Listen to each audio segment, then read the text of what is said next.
Ustedes recordarán que recientemente, cuando estábamos hablando de los ovnis que acompañaron a los astronautas cuando se dirigían hacia la Luna, aludimos a la misión de Apolo 11 y que de acuerdo con el testimonio de los astronautas Armstrong, Collins y Aldrin, hubo un aparato que los acompañó por un buen tramo de ese viaje, de acuerdo con lo que ellos decían, mucho más allá de la mitad de todo el recorrido. Y recordando pues que la Luna está a 384.000 kilómetros y por lo tanto, si estamos aludiendo a que estuvieron escoltados por este aparato por más de la mitad del viaje, estaríamos hablando de más allá de 150.000 kilómetros. Recordarán que, de acuerdo con la descripción que hacían los astronautas, el aparato en cuestión podría verse en algunas oportunidades como si fuera una maleta abierta o un libro abierto, y cuando cambiaban de enfoque decían ellos que veían era ese objeto como si fueran dos cilindros a través de los cuales se podía ver al otro lado del espacio exterior, algo así como dos cilindros en forma de, dijéramos, lo de binóculos. Y entonces sorprende si era que simplemente por el enfoque cambiaba de forma, o simplemente este aparato en determinados momentos y a voluntad, se supone que a voluntad de sus tripulantes, podía cambiar de forma. Lo mencionamos porque esta ha sido una de las constantes en la historia de la ufología, y se refiere específicamente a la forma como en muchas oportunidades y en distintas partes del planeta estos aparatos pueden verse de una manera determinada y en el siguiente instante adquirir otra forma. Por ejemplo, en algunas oportunidades pueden verse como una nube, de pronto esta nube cambiar a una masa informe como una bola de fuego, o puede adquirir la redondez del característico platillo volante, pueden volver a ser de forma atabacada o cilíndrica de una manera simétrica, pues ese cilindro, y así por el estilo. En algunas oportunidades también se han transformado como en unas especies de triángulos. Y en la misma proporción pueden las luces centelleantes cambiar de colores, pero también los haces de luz cambiar de forma y cambiar también el ritmo y el ciclo de las luces, tal vez cambiando de duración cada ciclo. En fin, serían muchas las cosas que se podrían decir alrededor de este fenómeno y en ese sentido. Y como es una constante, pues lógicamente que esto induce también a una cierta percepción que podría dar la idea de que es simplemente un espejismo o un estado hipnótico del individuo que está observando, o simplemente puede ser una alucinación del individuo, y justamente de allí se han pegado muchos escépticos para decir, no hombre, si cambia de forma es porque es una alucinación del individuo, o fue que se fumó la marihuana verde, como decían los muchachos, o ingirió alguna sustancia, dijéramos, lo que produzca alucinación. Pero lo que creemos es que si le ha ocurrido a tantas personas y en diversas épocas, no tan alegremente se puede decir entonces que sea producto de la imaginación, de la credulidad, de la fantasía, o en última instancia de la alucinación, o por qué no también producto de alguna alteración emocional del individuo, o de algún desajuste emocional que el individuo sufra permanentemente, y eso lo lleve a ver las cosas desde distintas perspectivas. Pero si nos remitimos a eso, lógicamente que se descalificaría en todo el fenómeno ovni.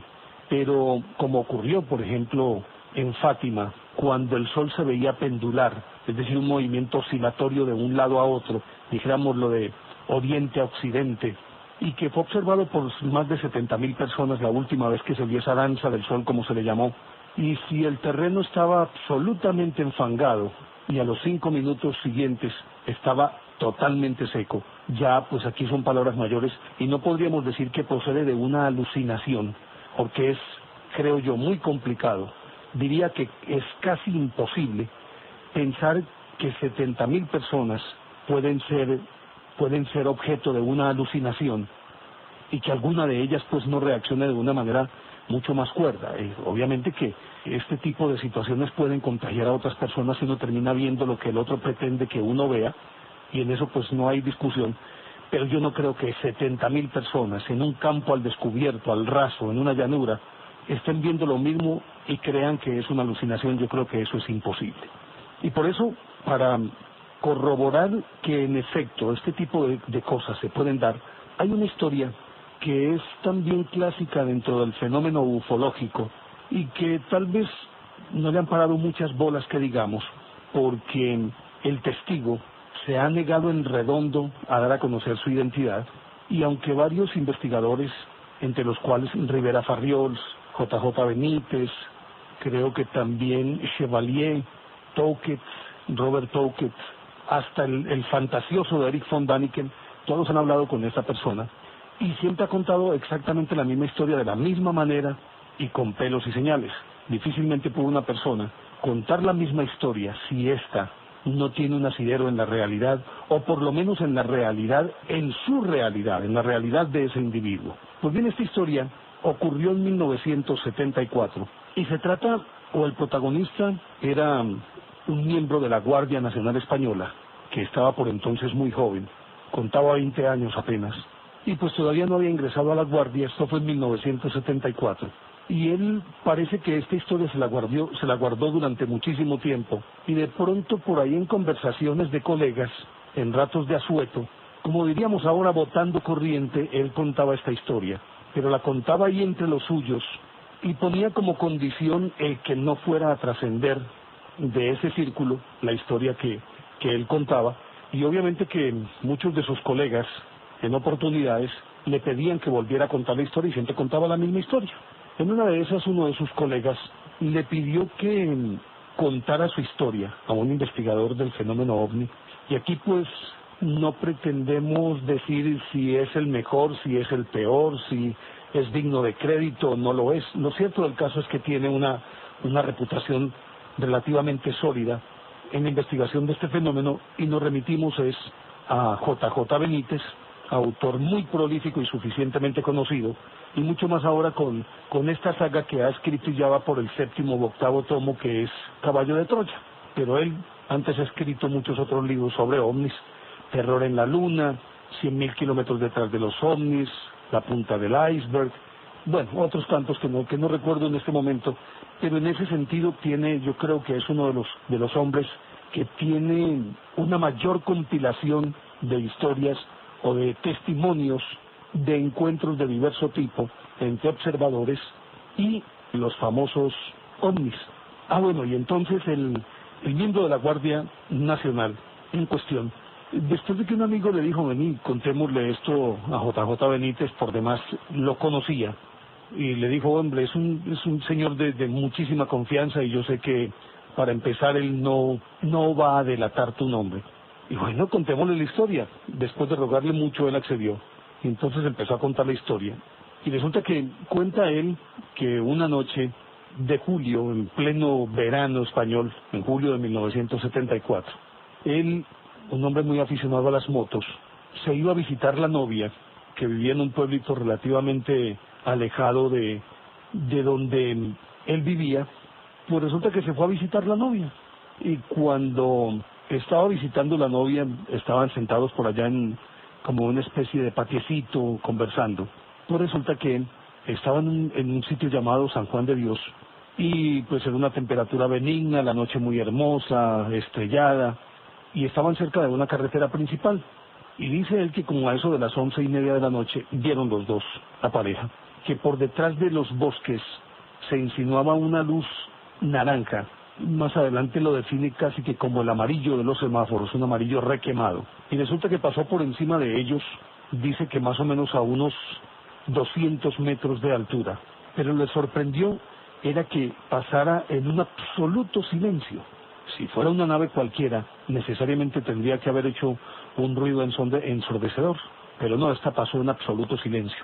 Era redonda esta forma que estaba surcando el cielo, y pasó a una velocidad relativamente lenta, pasó lentamente, y siguió sobrevolando como el sector, y estos pudieron verlo, la pareja, en este caso pues este miembro de la Guardia Nacional y su novia, pudieron verlo como seguía volando lentamente, y al frente de ellos, más o menos a unos 600 metros, había una especie de cerro, una colinita, y llegó y se posó en lo alto de esa colina, y entonces El muchacho, muy sorprendido, le dijo a la novia, ven, te llevo a la casa. Pero no, ven, vamos juntos. Y no, yo no te llevo a ti, ven, te llevo a la casa. Fue y la llevó a la casa, que quedaba cerquita, a unos 100 metros de donde ellos estaban. La dejó en su casa, tomó la moto y aceleró. Arrancó para la cumbre esta, donde estaba pues en esa colina, donde estaba el aparato en cuestión. Y cuando estaba llegando a la cima de esa colina, la luz había desaparecido en lo alto de ese cerro. Y él dijo, pues bueno, de todas maneras voy a subir a investigar. Siguió colina arriba y cuando estaba subiendo, descubrió que dos muchachos de unos 15 o 16 años venían como alma que lleva el diablo bajando, pero a toda velocidad. Y entonces él los detuvo y les dijo, ¿qué pasó? Que ellos estaban muy excitados. Entonces le dijeron que acababan de ver un aparato redondo con una cúpula y dos sombras en su interior, que ni más ni menos, aunque ellos eran jóvenes, por aquella época hubo una oleada de ovnis en España y ellos estaban al tanto y dijeron simplemente vimos un ovni. Entonces él les pidió, vengan, acompáñenme, vamos a verificarlo. Y no, nosotros no volvemos. Y siguieron hacia sus casas. Pero ya les seguiré contando esta historia aquí en Enigmas del Mundo. Estamos en Enigmas del Mundo.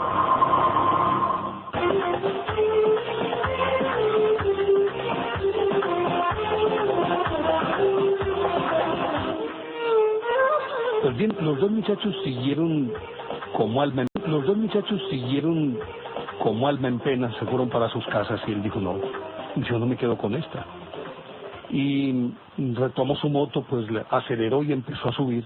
Y cuando estaba llegando a la cima de la colina, que según sus cálculos era más o menos una colina de unos 70 u 80 metros de altura, cuando de pronto, sin mediar nada, se encendió de nuevo, porque se había apagado el aparato cuando él iba subiendo, y él dijo, bueno, si se fue, pero yo voy a ir a investigar. En eso aparecen los dos muchachos, y él continúa entonces ascendiendo porque ya tenía la seguridad, de acuerdo con lo que le decían los muchachos, que todavía estaba allí. Continuó falda arriba. Y cuando estaba llegando a la cima de la colina, a un lado había como una especie de esos escampaderos que en las cosechas o que en las tierras de siembra levantan sobre 4 zancos para ir a guarecerse de la lluvia o para comer o a guarecerse del sol o a descansar un rato. Y había un cobijo de estos y no había nadie, pero sí sentía los ladridos de varios perros. Pero él siguió. Cuando estaba llegando allá, de pronto vio cómo el aparato, que se había encendido de nuevo, se levantó muy lentamente y más o menos a una altura de unos 100 metros empezó a desplazarse lentamente hacia otro cerro que estaba enfrente, más o menos a 1 kilómetro de distancia. Pues este muchacho, lo hicimos así porque todavía era pues un niño, tenía 20 años, dio vuelta, descendió a lo que le daba su moto y se enrumbó hacia el sitio en el que estaba en ese momento. Él tuvo tiempo de ver cómo se desplazó y cómo se posó en la colina siguiente. Entonces descendió a lo que le daba la moto, tomó la carretera en la dirección hacia esa otra colina en donde estaba posado ese aparatejo y subió. Y cuando le faltaba poco para llegar, en una carretera relativamente estrecha, resulta que volvió y se apagó y dejó de ver este aparatejo. Pero él no tenía la certeza de si se había apagado o se había desaparecido. Entonces desaceleró la moto y se fue despacito.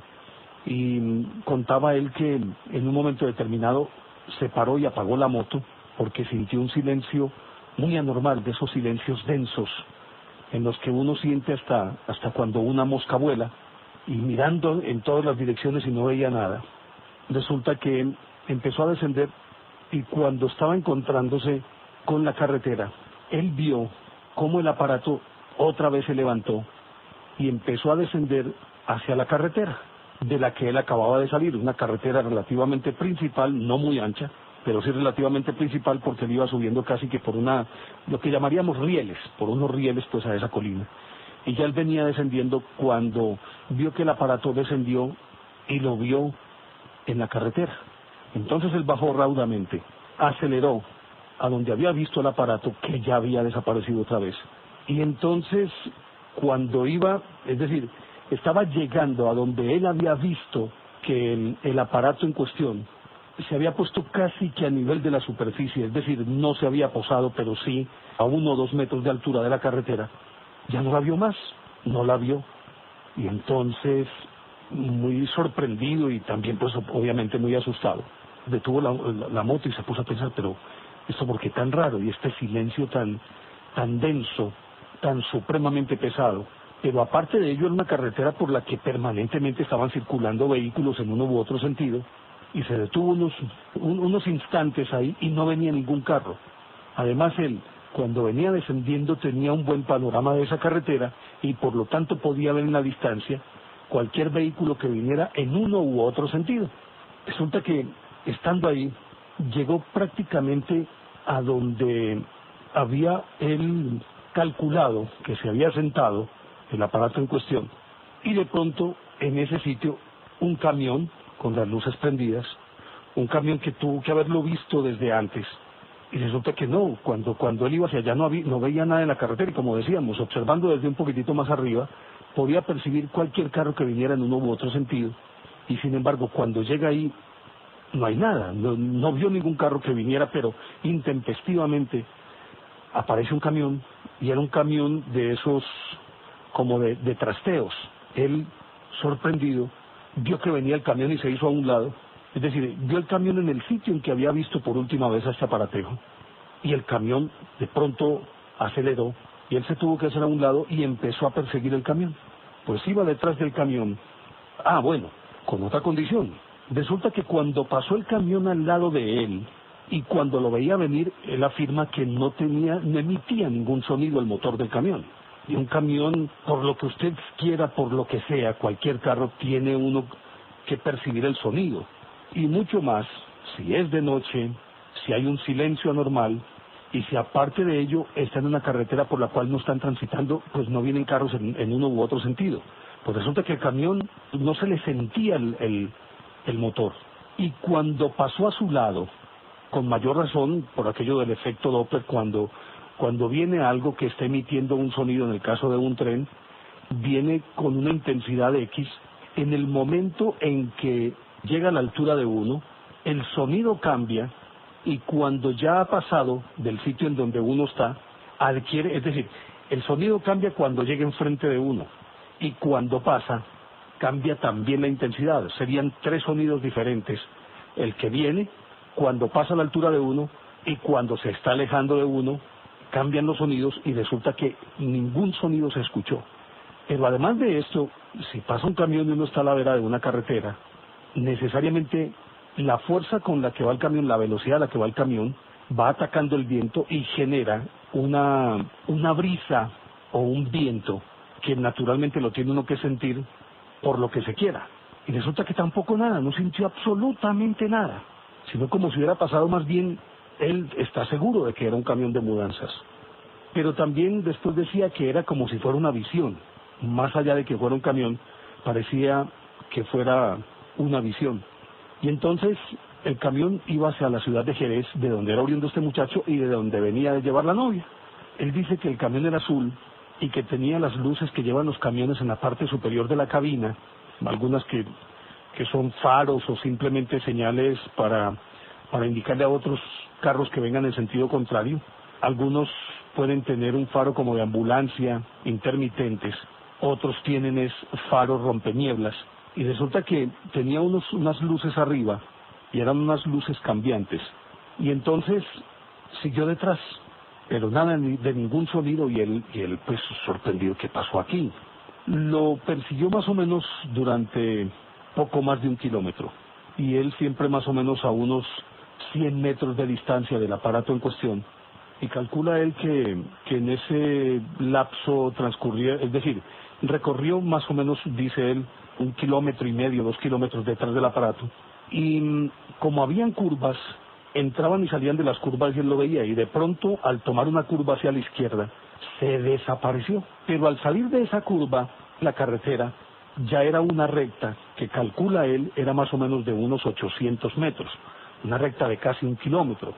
Resulta que se le desapareció al entrar en la curva sobre la izquierda, no lo volvió a ver. Al salir de la curva, que ya se encontró la recta, pues tendría que haberlo visto. Además, los campos aledaños eran unos sembradíos y no había ninguna carretera que uno pudiera decir, bueno, es una carretera secundaria que se abre hacia uno u otro de los costados de la carretera por entre esos sembradíos. No había ningún camino alterno por ahí. Por lo tanto, él tendría que haber visto el carro que iba delante del camión. Y mucho más si él estaba empezando a recorrer esa recta de 800 o 900 metros. Y en toda la recta no se veía nada. Y él decía, es imposible que se haya desaparecido. Es imposible.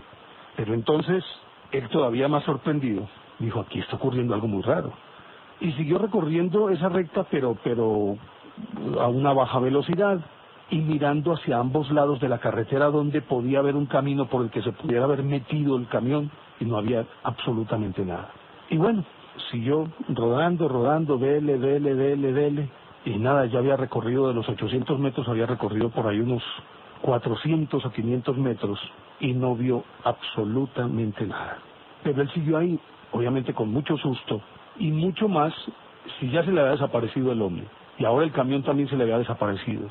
Ni uno emitía ningún sonido, ni el otro tampoco. Pues bueno, eso es para que a cualquiera se le pongan los pelos de punta. Pero ya seguimos hablando de esta historia aquí en Enigmas del Mundo. Ya regresamos, Enigmas del Mundo.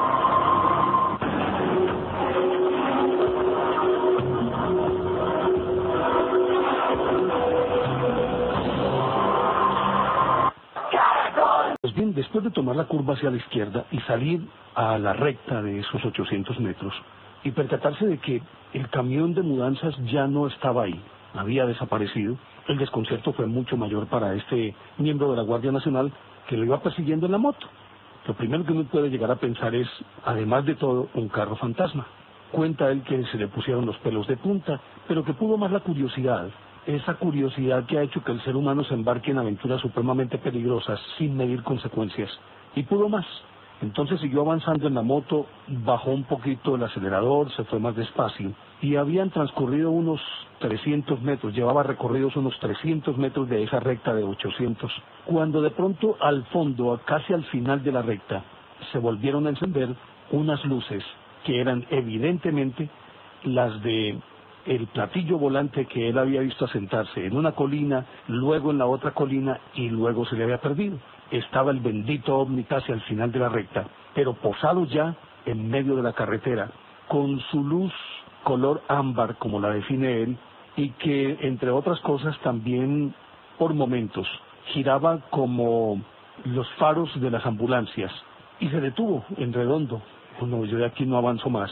Pero entonces, siempre prevalido de la bendita curiosidad, empezó a hacerle cambio de luces, cambió una vez, 2 veces, 3 veces, 4 veces, y él pues por lo menos esperaba una respuesta que viniera desde esa luz ambarina y de ese aparato redondo, cuyos contornos, a pesar de la oscuridad, él podía perfectamente ver, precisamente por los destellos de la luz, que desde la cúpula parecía color ámbar. Después de que no hubo respuesta por parte de ellos, se aventuró y dijo, no, yo tengo que ir hasta allá a ver qué es lo que está pasando. Mediaban unos 500 metros entre el sitio en donde él se encontraba y en donde estaba detenida esa nave posada en la carretera. Aceleró la moto, empezó a rodar hacia el aparato en cuestión, y de pronto, cuando había recorrido más o menos unos 200 metros, o sea que estaba más o menos a 300 metros del aparato, se oscureció. No se vio más el aparato, se apagaron las luces, y entonces, con mayor razón, el pánico tenía que ser mucho mayor en el tipo, pero al final de cuentas supongo yo que por el solo hecho de ser un hombre de esa catadura, de esas características, fue por lo que pudo posteriormente ser Guardia Nacional, un tipo temerario y valiente, y siguió adelante. Y no, yo tengo que saber qué es lo que está pasando aquí. Pero cuando él más o menos había recorrido unos 50 metros después de que la luz se había apagado, se vieron inmediatamente, o se encendieron los faros de 2 automóviles en el sitio en donde había estado posada la nave. Pero ¿cómo así? Se vieron dos automóviles con los faros encendidos. Y entonces él continuó pues, mucho más intrigado. Pues imagínense ustedes, primero, el carro de mudanzas se le pierde al entrar a la curva sobre la izquierda, y al salir para encarar la recta ya no está. Sigue avanzando y luego en esa recta, casi sobre el final, ve la luz ámbar que coronaba la cúpula de ese aparato volante de características o de forma redonda. Le hace cambio de luces, el otro no responde, sigue avanzando, en un momento dado se apaga todo, como si hubiera desaparecido, y casi que inmediatamente aparecen los faros de dos automóviles en el sitio en donde había estado parqueado ese aparato aparentemente extraterrestre. Pues él siguió avanzando y llegó hasta donde estaban los dos automóviles. Y pues en esas circunstancias uno lo que podría llegar a pensar es, en medio de ese miedo, yo mejor sigo derechito, pues yo no paro, yo sigo derecho. Sin embargo, él observó que dentro del primer carro había 4 personas y en el segundo había aparentemente 2.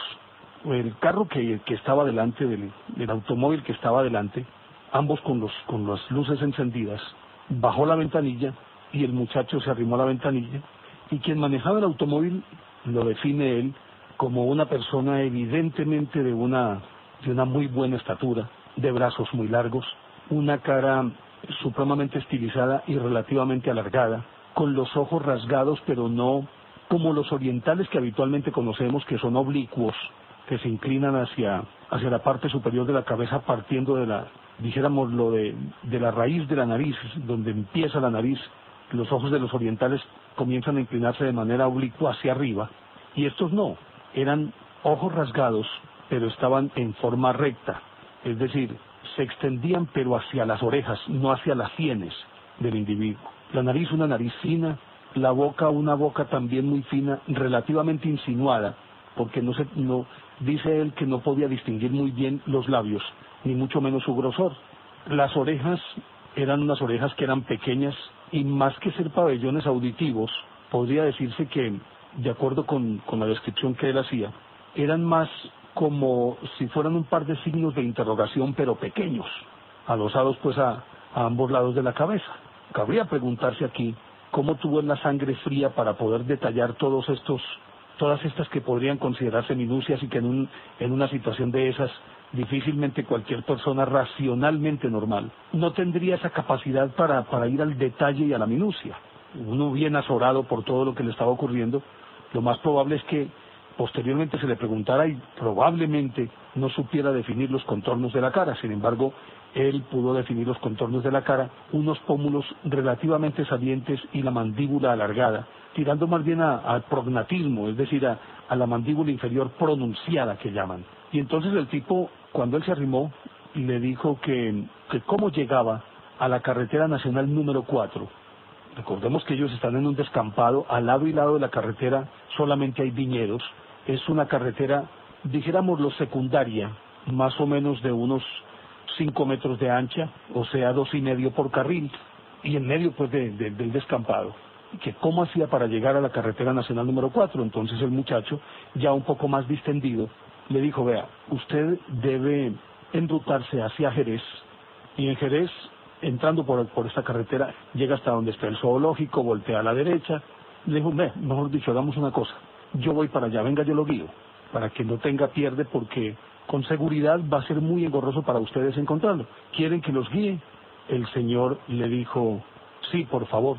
Pues el muchacho tenía la moto pues en neutro, pero estaba prendida, y en un momento determinado, antes de que esto ocurriera, cuando él llegó a la altura de la ventanilla, la moto estaba prendida y de pronto extrañamente se quedó como si estuviera apagada. Pero nada más, cuando él se dio cuenta de esto, dijo: ¿qué pasó aquí? Pero no tuvo necesidad de prenderla, porque cuando metió el cambio e iba a arrancar, la moto reaccionó normalmente. Posteriormente le preguntaban a él antes de continuar pues con la forma como él retornó, le preguntaron cómo eran las otras personas que estaban dentro del carro. Bueno, y el conductor tenía pues un traje de corbata, un hombre muy pulcro y muy bien vestido, y adentro el que estaba sobre la derecha era también más o menos de la misma estatura. En el asiento posterior iba otro señor y una dama que, de acuerdo con la descripción que él hace, era una mujer bellísima de unos 35 años, de unos rasgos muy estilizados y una belleza muy sutil. Y dice que a ella sí la pudo distinguir, al que estaba sobre la derecha y al que estaba atrás en el coche, en el carro, pero al otro lado, no los distinguió muy bien, pero dice que la mujer sí, porque cuando él se arrimó al carro, naturalmente, al llegar por la ventanilla del carro del señor, como venía en un sentido contrario, venía hacia la trompa del carro, obviamente que el faro de su moto iluminaba la parte posterior del automóvil, y por eso pudo definir el rostro de la mujer, que estaba directamente sentada atrás del señor que estaba manejando el carro. Él dice que una mujer supremamente hermosa y que también, a juzgar por sus proporciones, era una mujer de elevada estatura. Entonces le dijo, no, síganme, no hay ningún problema. El muchacho arrancó su moto y los carros empezaron a seguirlo. Pero aquí aparece otra cosa supremamente extraña, y es que los carros venían en dirección contraria, o venían, por decirlo de alguna manera, venían saliendo de la ciudad de Jerez. Por lo tanto, si había que volver a Jerez, ellos tenían que dar la vuelta y tomar la vía en dirección contraria detrás del motociclista. Pues resulta que el motociclista arrancó y los carros arrancaron detrás de él normalmente, pero él posteriormente decía, pero ¿cómo pudo ser esto si es una carretera de 5 metros de ancho y los automóviles eran automóviles grandes? ¿Cómo pudieron reversar y dar la vuelta en una maniobra que no les llevó ni 10 segundos? Sino simplemente como arrancar y bueno, vamos en esta dirección. Cuando una maniobra de estas necesariamente, si además el conductor es un hombre muy perito, el solo hecho de que tenga que girar para tomar la dirección contraria implica atravesarse en la carretera, reversar un poquito, adelantar otro poquito, volver a reversar para ir cuadrando el carro hasta que éste logre de manera oblicua la dirección anterior poder tomar la dirección contraria. Sin embargo, los carros no hicieron, de acuerdo con él, ninguna maniobra de este tipo, sino que de pronto la trompa estaba mirando en dirección a Jerez y el muchacho estaba delante de ellos.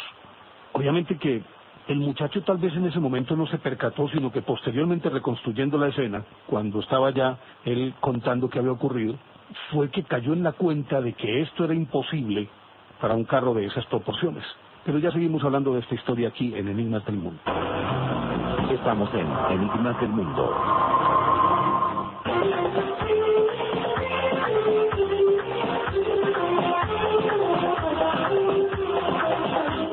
Pero además de lo anterior, posteriormente él afirmaba que los carros no solamente eran unos carros muy grandes, sino que además tenían una particularidad, y era que parecían que en ese momento habían sido sacados de la concesionaria. Es decir, eran carros impecables, como si los estuvieran estrenando en ese instante, ni un grumo de polvo, ni una manchita en las llantas, nada, sino impecables como si acabaran de salir por primera vez de la concesionaria. Pero aparte de esto también, tampoco sus motores hacían ruido, ninguno de los dos carros. Y lo más interesante de todo es que el que estaba de primero, es decir, cuando él se arrimó con el conductor con el cual él habló, al girar en sentido contrario, quedó adelante del otro, cuando se suponía que era mucho más fácil que el otro primero girara, y que quien estaba de primero en este caso se fuera de segundo. No, sin hacer ninguna maniobra, sino que simplemente ambos quedaron en dirección contraria y en la forma en que estaban, es decir, en fila india, pero los motores tampoco se escuchaban. Inclusive cerca había que atravesar como una especie de, dijéramos, lo de viaducto bajo un puente, y obviamente que al meterse un carro dentro de un viaducto que tiene al lado y lado muros de cemento, como una especie de mini túnel, por decirlo de alguna manera, el sonido de los motores se tiene que incrementar porque se encajona. Ningún sonido, absolutamente ningún sonido de ninguno de los dos carros. El muchacho siguió adelante y ya el miedo que él decía sentir se había transformado en una curiosidad que iba más allá de lo normal, sino que era casi que una obsesión por saber quiénes eran y de qué se trataba. Pues siguió los carros atrás de él, manteniendo una distancia prudencial. Obviamente que él era un motociclista avesado, pero para no perderlos de vista, porque él decía que seguía mirándolos con el rabillo del ojo y también por el retrovisor de la moto, ellos venían ahí atrás y naturalmente, como si se les había ofrecido como guía para entrar a Jerez y llevarlos hasta que tomaran la carretera nacional número 4, pues lo lógico era que no acelerara mucho para no perderlos de vista. Ahora, en el caso de que lo hubiera hecho, los carros habrían respondido perfectamente porque eran carros grandes. De acuerdo con lo que él decía, se le antojaba que eran un Mercedes-Benz y el otro podía ser un carro Ford grande. Recordemos que estamos hablando de julio de 1974 y todavía en aquella época primaban los carros muy grandes y era pues como la constante. No había entrado todavía la moda de los carros pequeños, la gasolina era pues más barata comparativamente con hoy. Por lo tanto, si ellos hubieran querido, en el evento de que él pretendiera escaparse o acelerar, habrían podido responderle muy fácilmente y no perderlo de vista. Bueno, en fin, entre ese sitio y Jerez, a la velocidad que iban, se demoraron 10 minutos para llegar a la ciudad. Entraron a la ciudad, siguió por la carretera el muchacho adelante, los 2 carros atrás, y es decir, como el referente más importante que él les había dicho en principio era el zoológico de Jerez. Por ese zoológico tenían que voltear hacia la derecha, tenían luego que voltear a la izquierda. Bueno, en suma, el darles la dirección así de viva voz podría convertirse en un galimatías muy difícil de desentrañar para ellos, que eran forasteros. Para alguien que viva allí, pues sería muy fácil, a pesar de que probablemente, por ejemplo, si una persona no conociera la forma de llegar a la autopista, el hecho de estar familiarizado con la ciudad les permitiría de una manera más fácil acceder a esa carretera nacional número 4, pero un forastero que no sabe cuál vía, si está en contravía, si no está en contravía, que no tiene una orientación y mucho más de noche no sabe dónde está el norte, dónde está el sur, dónde está el oriente, dónde está el occidente, pues es muy complicado. Pero cuando llegaron al zoológico, él les dijo, bueno, entonces aquí tienen que voltear a la derecha, luego tienen que voltear a la izquierda, y les preguntaba, ¿entendió? Y el señor le decía, hacía una señal de aquiescencia, pero con la cabeza, afirmaba, pero con la cabeza, y no le respondía nada. Aquí les preguntó, vea, no nos compliquemos la vida, si quieren yo los llevo, para mí no es ningún problema llevarlos hasta la entrada a la carretera nacional número 4. Y el tipo le dijo, el conductor le dijo, no, muchas gracias, ya estamos orientados. Pero él se quedó pensativo, bueno, muchísimas gracias, ha sido un placer conocerlos, cualquier conversación anodina, pues, que es como ya una despedida, pero preocupado por eso, por lo que decíamos, que no tenían la certeza de que ellos pudieran entender muy bien. Les volvió a preguntar, ¿quieren que los lleve? Y el tipo ya, pues con una mueca de desagrado, le dijo firmemente, no hombre, muchas gracias. Ah, bueno, él se despidió. Entonces arrancó en su moto y recorrió más o menos unos 20, 30 metros. Y en ese momento dice él que se percató realmente ya de manera más consciente de que los carros no hacían ruido alguno, porque él había venido por la carretera, pero tal vez por las mismas circunstancias no se había percatado de que los carros no estaban emitiendo sonido alguno. Pero en ese momento él, extrañamente, en un silencio muy denso, notó que los carros no sonaban, y pues había recorrido de 20 a 30 metros.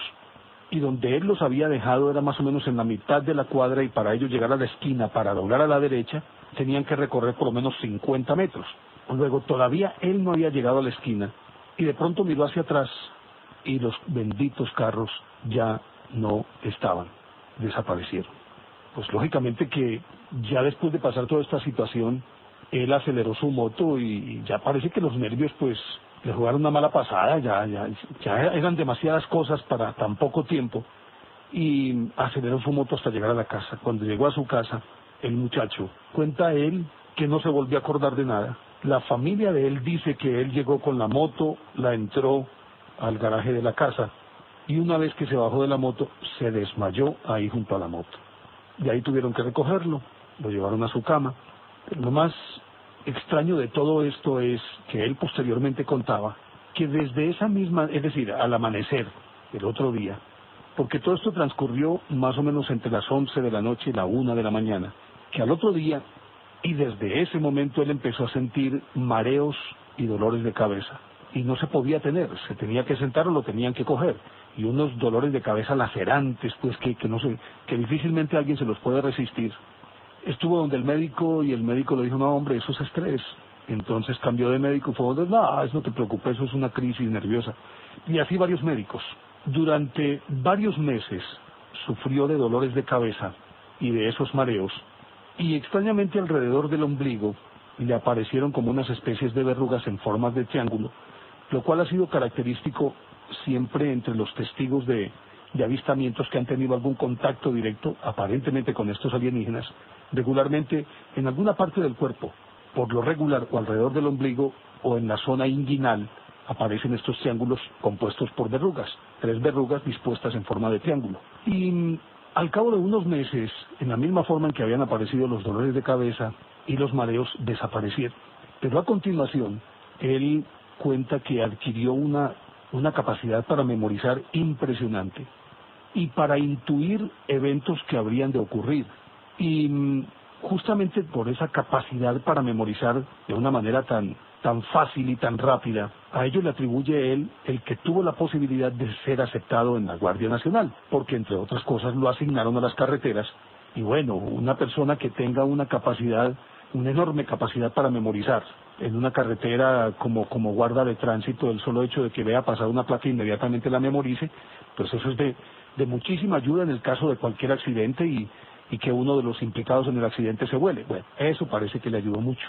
Pero también el hecho de que intuyera lo que podría ocurrir se le convirtió a él en una bondad, es decir, una dote que cualquier persona la quisiera tener, pero también al mismo tiempo se convirtió en un dolor de cabeza para él, porque lógicamente que trabajando en la carretera, él podía ver pasar un carro e intuir que algo le iba a ocurrir a ese carro, o probablemente parta de hechos muy reales que conducen a que cualquier persona pueda decir tranquilamente, hombre, ese tipo se va a matar a esa velocidad que va, o mire ese carro como va culebreando, el tipo está borracho.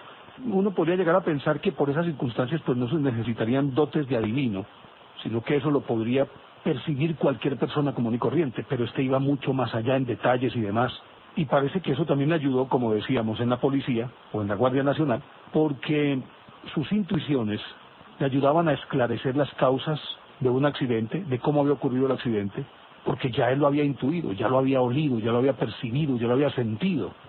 Y aún cuando le hicieron la entrevista, él vino a hablar de esto más o menos unos 20, 25 años después. Es decir, de manera oficial, porque él lo comentaba con sus amigos y sus compañeros, pero de manera oficial, ya pues que vino y le concedió esta entrevista al investigador, habían transcurrido más de 20 años, ya él venía de salida, inclusive a punto de jubilarse. Y entonces vino a contar esto y daba gracias por el hecho de que podía intuir esas cosas que ayudarían a esclarecer muchos hechos confusos.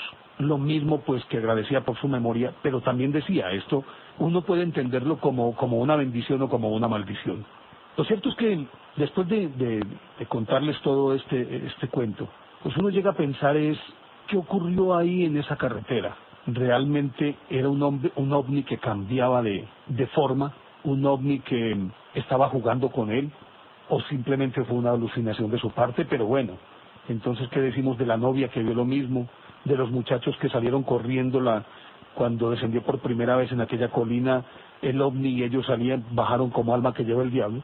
Pues hombre, y mucho más si no están juntos. En el caso de él con la novia sí, pero bueno, la novia la llevó a la casa y después ocurrió todo esto.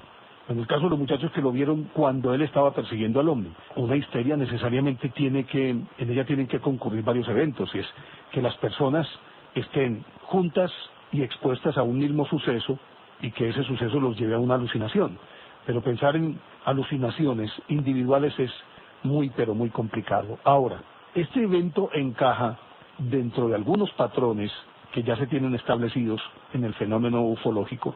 Como decíamos al principio, en muchas oportunidades, en muchos avistamientos, la característica es que cambian de forma, cambian de estilo, desaparecen, aparecen, se detienen, aceleran, es decir, casi que son impredecibles en su comportamiento.